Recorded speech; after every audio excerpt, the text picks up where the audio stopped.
Take a look at a few things with the burn tool. And the burn tool is found in the tool palette at the side. If the dodge or the sponge tool is showing up, just click on the burn tool, hit the O key, and cycle through until you find the burn tool. Now the burn tool has a number of parameters at the top here. I'm going to blow this up and it might throw my cursors off. It has a bunch of parameters at the top here, and one of them is the little finger itself. You can see it up here at the top. There's no tool presets defined for it, which is fine. We can pick them out of our list as we go through it. Next, I'm going to pick a size of a brush here, and you can see there's a bunch of parameters here where you can pick the size of the brush in this window. You can also use the scrubby slider and slide it up and down that we learned previously. Same with hardness. You can use the scrubby slider and come up and down in the hardness. So you can pick a brush from here, various shapes, sizes, or specialized brushes in the list down here that you see down here. So you might want to play with those a little bit later on, and I'll go into some of these presets for you. Let's pick a sort of a soft edge brush to start with. Come out of there. The next tool in the lineup here is this one, and this calls up a huge brush dialog box which shows up like so. And you know what, we're going to deal with this one a little bit later on. I just grabbed the clone one when I pulled it over. We'll deal with that one in class. Next you have the range. Now the range could be the midtones, shadows, or highlights. So we're going to let's pick the highlights first because we're going to work on those first. And exposure is the amount of density we're putting down when we burn in. And so let's just come down low, maybe 30%. Okay, we've got other parameters here. One of them is for the airbrush controls that you see over here. Let me just close that window down. Go away, window. There we go. And then we have the protect tones. Why don't we leave that unchecked for now? And then we have the palette controls, which we're not using a palette, so we're not going to worry about it. So let's blow up our tiger. Now what we have is a bunch of bright lights behind our tiger. I'm going to select the burn tool, as I said. We got a nice soft brush in here now. I'm going to use the parenthesis brackets to enlarge about the size of some of our little leaves here. I'm on the highlight exposure at 31%. So I'm just going to click, hold, and drag, and you can see it's adding density to the bright highlights in the leaves. So I'm just darkening down some of these leaves.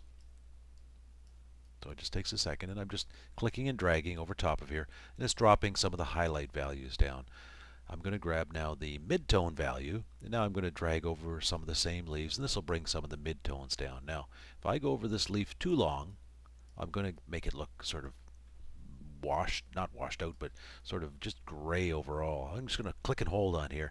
You can see it's building up, building up. As I keep going over it, it's building up till it gets to the maximum amount.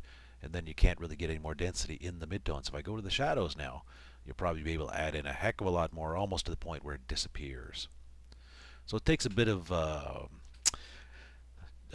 decision making as far as how much you actually want to burn in. So I'm going to back up a bunch of those, bring them all back to where we were. There, back to where we started from using Command Z. I can do this with a sort of a, oh, I went back too far.